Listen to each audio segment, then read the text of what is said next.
Saudações, pessoas. Eu sou o professor Lutero. Essa é uma aula de Química.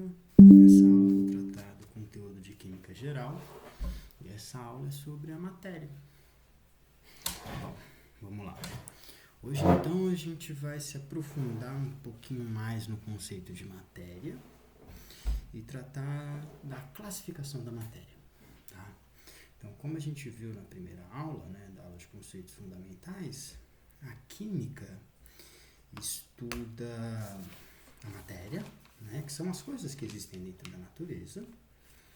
E o ponto de vista de estudo da matéria para a química seria a composição, ou seja, a gente tenta entender do que a matéria é constituída, do que a matéria é feita, a composição da matéria, a constituição da matéria, e a gente estuda também a transformação da matéria. Então, primeiro passo para conseguir entender a matéria é conseguir definir o que é matéria, para diferenciar o que é matéria do que não é matéria. Bom, matéria, uma definição simples e direta, é tudo que tem massa e ocupa lugar no espaço. Então, se tem massa e tem volume, a gente pode começar já classificando como matéria. Conforme a gente aprofunda nosso entendimento sobre a matéria, vai percebendo que existem várias complexidades no entendimento profundo da diferenciação de um material para outro material, Mas esse é um bom ponto de partida para a gente começar a nossa investigação, tá? Bom, uma vez que a gente consegue identificar o que é matéria e diferenciar do que não é matéria, Ou seja, saber que a gente com certeza está estudando a matéria em si, aí a gente tem que definir, entender, conhecer como a gente pode ver a matéria, como a gente pode encontrar a matéria por aí. E aí a gente entra no conceito de estados físicos da matéria, tá? Então a matéria é tudo que ocupa lugar no espaço e tem massa, ou seja, tudo que tem massa e tem volume, e nós conseguimos encontrar a matéria em diferentes estados físicos, tá? Isso é um importante ponto de partida, tá? O que diferencia os estados físicos da matéria? Em geral, são diferentes estados de agregação da matéria, tá?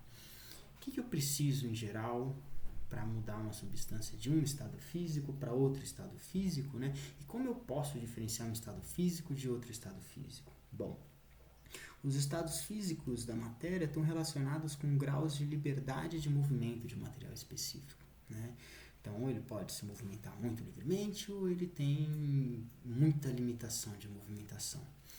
E a gente consegue relacionar isso com o quão próximas ou afastadas estão as partículas que constituem um determinado material, tá?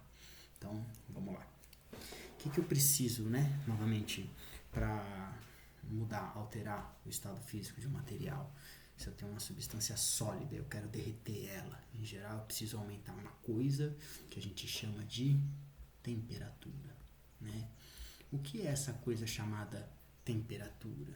Que a gente tem unidade de medida Celsius, Fahrenheit ou Kelvin para medir, tá? A temperatura nada mais é do que o grau de agitação das partículas. Essa é uma definição importante para a gente entender como isso altera o estado de agregação das partículas, Como assim o grau de agitação? Quanto mais agitadas estão as partículas, maior a temperatura. Então, quanto maior a temperatura, mais agitadas estão as partículas, maior a quantidade de energia dentro dessas partículas, certo? Então, conforme eu aumento a agitação das partículas, o movimento delas, eu tendo a fazer com que essas partículas fiquem cada vez mais desprendidas e forço uma alteração de estado físico. Legal. Então, agora a gente consegue entender um pouco melhor os estados físicos da matéria, Quando eu tenho uma substância no estado sólido, em geral, eu consigo identificar que essa substância está no estado sólido porque ela tem tanto um formato quanto um volume, em geral, fixos, Tá? Uma substância que está no estado sólido, eu não consigo alterar a forma dela a menos que eu exerça uma força nessa substância. Substâncias que estão no estado sólido tendem a permanecer no mesmo formato ad infinito, né? A menos, de novo, que eu vá lá e mexa com a minha mão. Né? A mesma coisa com o volume. Né? A menos que eu altere algum parâmetro específico dessa substância, ela tende a permanecer no seu mesmo formato, né? Posso tirar ela daqui, colocar ela ali, ela vai ter o mesmo formato. Uma borracha, um copo, um bloquinho de gelo, certo? Se eu começar a aquecer essa substância, ou seja, aumentar essa substância, o que vai acontecer? As partículas vão começar a se movimentar cada vez mais, certo? Então, substâncias no estado sólido, a gente pode imaginar como se fossem partículas muito agregadinhas, muito paradinhas, tá? Muito juntinhos. Então, conforme eu começo a aumentar a movimentação dessas partículas, elas não conseguem mais ficar tão juntas, né? Chega um momento que elas se desprendem um pouco, ganham um pouco mais de grau de liberdade, certo? E passam para o estado líquido. Quando a substância está no estado líquido, elas ainda têm um certo estado de agregação, estão presas de alguma forma, né? A gente consegue identificar uma substância no estado líquido porque ela tem um formato variável, mas o volume dela continua fixo. Ou seja, se eu pego água, coloco ela dentro de um copo, ela adquire o formato do copo. Se eu coloco ela dentro de um prato, ela adquire o formato do prato. Se a água está no rio, adquire o formato do rio. Se joga na cara de alguém, o formato da cara de alguém. Então ela tem um formato variável. Então as partículas conseguem se adaptar, se movimentar com mais liberdade. Porém, elas ainda estão levemente agregadas. Elas ainda têm um estado de agregação de forma que eu não consigo colocar 2 litros de água dentro de uma garrafa de 1 litro. Ou seja, eu não consigo comprimir líquidos. Eles também não vão expandir necessariamente. Tá? Se eu continuar aumentando a temperatura, né, essas partículas vão continuar aumentando o seu movimento, vai chegar um momento que eu vou quebrar esse estado de agregação que existe no estado líquido. E aí eu desprendo para o estado gasoso. O estado gasoso seria o estado com maior grau de liberdade. Né? As partículas estão muito enérgicas, muito soltas, então elas não têm quase nenhuma interação. Né? Dependendo das condições, a gente pode até minimizar e fingir que elas não têm interação nenhuma. Tá? Então, a forma dessas substâncias é variável, mas o volume também passa a ser variável. Tá? Ou seja, uma substância gasosa vai adquirir o formato do lugar onde essa substância gasosa está, né? Se dentro de um copo, formato copo, se dentro de um balão, formato um balão. E o volume dessa substância agora é variável, né? Ou seja, gases, né? O estado gasoso é o único que eu consigo comprimir, né? E se eu solto o gás no ambiente, ele vai se expandir para o espaço que tem nesse ambiente, ou seja, o volume que ele tem para ocupar nesse ambiente. Tá? Existe um quarto estado físico da matéria, que seria o plasma, mas a gente não convive muito com ele no dia a dia. Tá? Fazemos experimentos com plasma, né?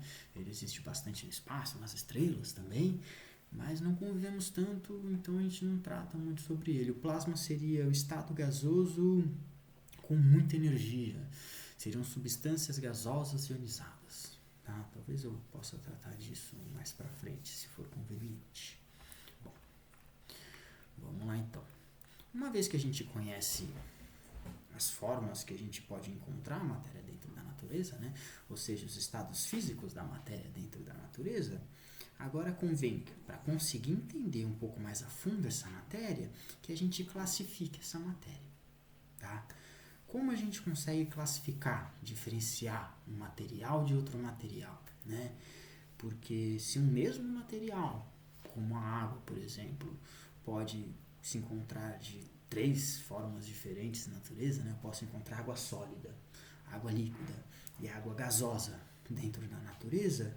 Como eu posso diferenciar a água de outros materiais, né? Como do álcool, por exemplo, tá? Então, a gente vai olhar, além dessas características fundamentais que a gente já viu, para outras características. Como assim outras características? Bom, tudo tem características específicas, né? Quando a gente olha para uma janela, a gente vê um vidro, a gente sabe que aquele material é um vidro intuitivamente no nosso dia a dia, né? Quando vocês olham para o celular ou para o computador, a gente vê que tem partes feitas de metal, partes feitas de plástico, a gente identifica visualmente ou ao toque esse material, né? Intuitivamente, a gente está usando o quê? As características intrínsecas desse material específico para conseguir diferenciar ele de outros materiais. Essas características aqui a gente vai chamar de propriedades. Então a gente chama essas características de propriedades e usa essas propriedades para conseguir diferenciar um material de outro material, tá? Então, primeiro, a gente separa as propriedades em dois grupos. As propriedades gerais seriam aquelas que toda matéria tem, tá? Então, massa, volume, qualquer material tem, certo? E eu não consigo usar essas grandezas para diferenciar um material de outro. Se eu tiver 5 kg de um material, eu não posso usar isso para diferenciar de outro material, né? Pô, tem um material de 5 kg, essa informação é suficiente para saber que material é esse? Não. Então, propriedades gerais são aquelas que estão na definição da matéria, né? Ou seja, toda matéria possui essa propriedade, possui essa característica, toda matéria possui massa, toda matéria ocupa lugar no espaço, tá? As leis físicas também, toda matéria respeita a inércia, dois corpos não ocupam lugar no mesmo espaço. Legal, mas isso não me ajuda a diferenciar os materiais. Qualquer propriedade que me ajude a diferenciar um material de outro material, aí eu vou chamar de propriedades específicas. E para química, a gente vai dar uma atenção maior para aquelas que a gente consegue mensurar, ou seja, medir. Porque é através das medidas, da quantificação, que a gente consegue chegar em conceitos cada vez mais robustos, né, e mais específicos do entendimento da matéria em geral, tá? Então, algumas propriedades. Primeiro, qualquer propriedade que me ajude a diferenciar um material do outro é uma propriedade específica, tá? Então, cor, textura são propriedades específicas. Nem todo material tem a mesma cor, nem todo material tem a mesma textura, né? Característica metálica, pô, uma coloração metálica me ajuda a identificar metais, legal. Mas, de novo, para química a gente vai querer dar uma olhada em coisas que a gente consegue mensurar, medir. Então, a massa é uma grandeza que sozinha não me ajuda a diferenciar o material. O volume é uma grandeza que sozinha não me ajuda a diferenciar o material. Mas se eu relaciono a massa e o volume de uma determinada substância, essa relação é única para cada material. E a isso a gente chama de densidade, né? Então, a massa sozinha não me ajuda a diferenciar um material do outro, o volume sozinho não me ajuda a diferenciar um material do outro, mas a relação entre a massa e o volume de um determinado material me ajuda. A gente dá o nome disso de densidade. E a gente consegue mensurar isso, né? Eu consigo medir quanto pesa, né? Qual é a massa de um determinado material, relacionar isso com o volume desse material, consigo tabelar qual é a densidade desse específico material, tá? A gente usa essa densidade, por exemplo, nos postos de gasolina para ter certeza que a gasolina não é adulterada, né? A gasolina tem uma densidade específica, o etanol também tem uma densidade específica. Legislativamente, pode existir uma quantidade máxima de etanol dentro do álcool, né? E para saber se não está adulterado, ou seja, se tem mais álcool do que gasolina, do que deveria ter, tem uma densidade específica que a gente tem que alcançar ali no meio, tá? Bom, outras propriedades bem interessantes para a gente, né, importantes, seriam ponto de fusão e ponto de ebulição, né? Bom, como eu tinha dito, toda substância pode se encontrar no estado sólido, ou líquido, ou gasoso. Depende do que? Do estado termodinâmico dessa substância, ou seja, do quão agitadas essas substâncias estão, né? Mas isso não é a mesma coisa para todas as substâncias. Como assim não é a mesma coisa? Bom, elas podem mudar de estado físico, todas, mas eu preciso de diferentes quantidades de energia para conseguir fazer essa transformação acontecer entre substâncias diferentes. E isso é uma informação importante, porque isso já vai me ajudar a diferenciar um material de outro material, né? Por exemplo, a água, ela vai entrar em ebulição, ela vai começar a ferver, a passar do estado líquido para o estado gasoso, aproximadamente a 100 graus Celsius. Já o álcool, o etanol, aproximadamente a 78 graus Celsius, 79, alguma coisa assim. Então isso já é informação que me ajuda a diferenciar um material do outro, né? E quantificar isso, né? Tem um número que me mostra a diferença de um para o outro, tá? Sais, metais, como um todo, né? Tem temperaturas de fusão, ou seja, eles derretem em temperaturas muito elevadas, mais de 800 graus Celsius, 900 graus Celsius. Isso me ajuda a identificar esses materiais específicos também, né? O tipo de interação que está acontecendo dentro daquela matéria, tá? Então, densidade, ponto de fusão, ponto de ebulição são medidas-chave aqui. A gente usa também as outras características. De vez em quando a gente usa a cor também. A gente usa a textura também para diferenciar um material do outro. Tá? A gente usa os aspectos visuais para diferenciar um material do outro. Mas quando a gente vai mais a fundo, né, quando a gente quer saber a composição de fato, quais são os átomos que tem dentro dessa substância, quais são as moléculas que formam essas substâncias que a gente está observando, aí a gente vai precisar de um pouco mais de carinho, né, um pouco mais de atenção e detalhar numericamente essas medidas, tá, para entender melhor o que está acontecendo. Tudo bem? Bom, vamos seguir adiante então. Tá. Bom, outra coisa que a gente precisa entender é que ao nosso redor, né, o universo é uma mistura gigante. Ou seja, existem diferentes tipos de materiais ao nosso redor. O que a gente quer saber é quais substâncias existem, né? Então a gente estuda substâncias separadamente. Mas para estudar substâncias separadamente, né, entender quais substâncias existem ou quais elementos químicos existem, né, a gente tem que partir da nossa amostra, que é o planeta, o universo como um todo. E o universo, o planeta, é uma mistura, cara. Né? A água que a gente bebe não é água pura, né? É água mineral, existem minerais dentro dessa água, é importante que seja assim, né? O nosso corpo precisa disso, mas é importante que a gente saiba que não é uma substância pura. Então, se eu quiser entender a água bem a fundo, né? A substância água, eu preciso garantir que eu tenho água pura, por exemplo. Então, eu tenho que tirar as outras substâncias lá de dentro, tá? Então, primeiro vamos definir esse conceito de substância pura e de mistura, tá? Substância pura, para química, a gente pode definir como uma substância que pode ser representada por uma fórmula, tá? Então, quando eu consigo representar por uma fórmula, eu sei que eu estou tratando de uma substância em específico ou de uma substância pura, H2O, estou falando da água, tá? Consigo ter água num recipiente puro? Consigo. Se tiver só água dentro de um recipiente, eu consigo representar ele por uma fórmula? Consigo. H2O. Mesma coisa sal, né? NaCl, sal de cozinha, tem uma forma específica. Se tiver só sal dentro de um recipiente, consigo representar por uma fórmula? Consigo. Tá. As substâncias puras, ou as substâncias em geral, a gente separa elas em dois grupos. As substâncias simples e as substâncias compostas. Substâncias simples são aquelas que são compostas por apenas um elemento químico, tá? Então, o oxigênio, por exemplo, eu posso pegar um elemento químico oxigênio e juntar com outro elemento químico oxigênio. Quando eu faço isso, eu estou gerando o gás oxigênio, é o gás que a gente respira, né? Precisamos dele para sobreviver. Quando eu junto um terceiro átomo de oxigênio, aí, né? Então, se eu junto 3 átomos de oxigênio juntos, formam uma molécula de ozônio, tá? São substâncias simples. Por que são substâncias simples? Porque só tem um elemento químico em sua composição, tá? Mas são substâncias diferentes, percebam, tá? As fórmulas, né?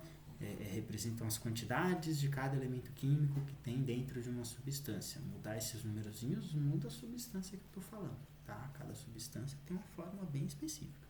Tudo bem?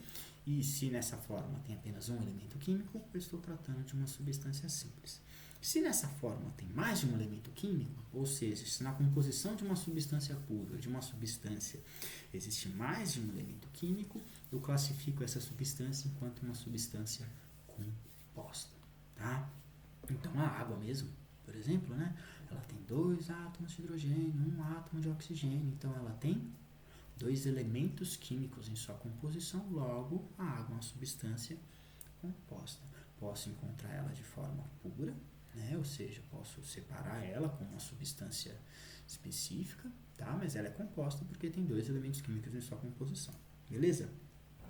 E de novo, o que a gente faz na natureza é conviver com misturas, né? Até o ar que tem ao nosso redor, a gente respira oxigênio, mas ele é composto de 70 e tanto por cento de nitrogênio, aí tem oxigênio, tem gás carbônico, tem um monte de gás ali no meio. Nosso corpo pega o oxigênio e metaboliza só o oxigênio, né?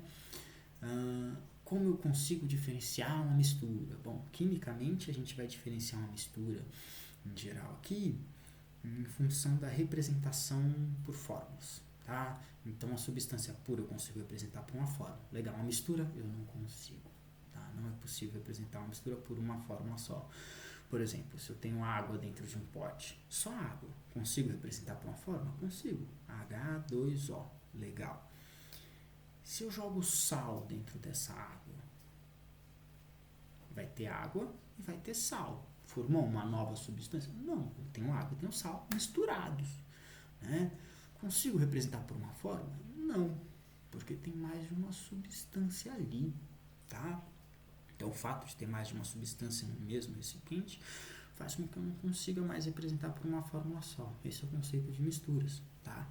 As substâncias em geral ao nosso redor estão misturadas, mas não necessariamente elas estão formando novas substâncias, certo? Não acontece necessariamente o que a gente chama de transformação química toda vez que a gente mistura 2 substâncias. A gente pode deixar 2 substâncias no mesmo lugar misturadas. Tipo, se eu pego um monte de metal e jogo dentro da areia e chacoalho, eu tenho uma mistura de areia e metal, né?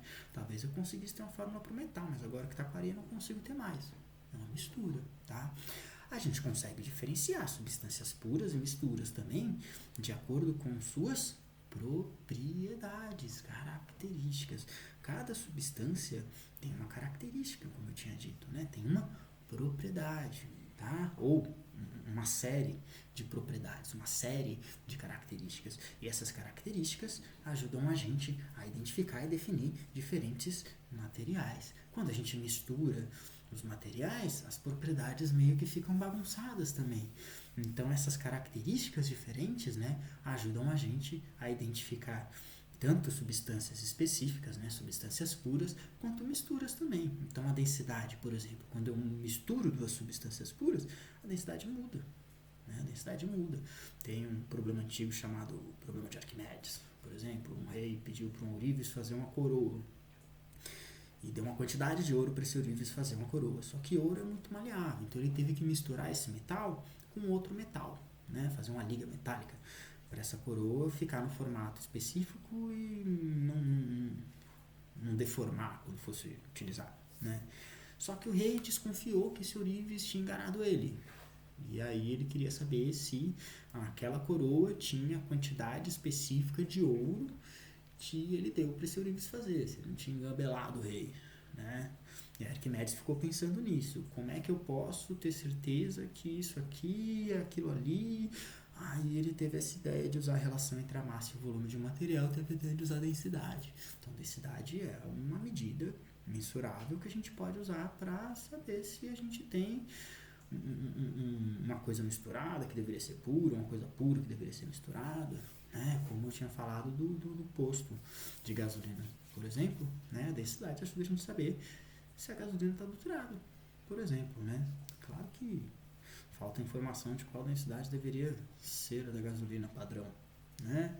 Mas, bom, tem lá a medida, isso aí a gente acha no Google fácil, inclusive, né? Bom, é isso então. As misturas a gente classifica diferenciando-as também, tá?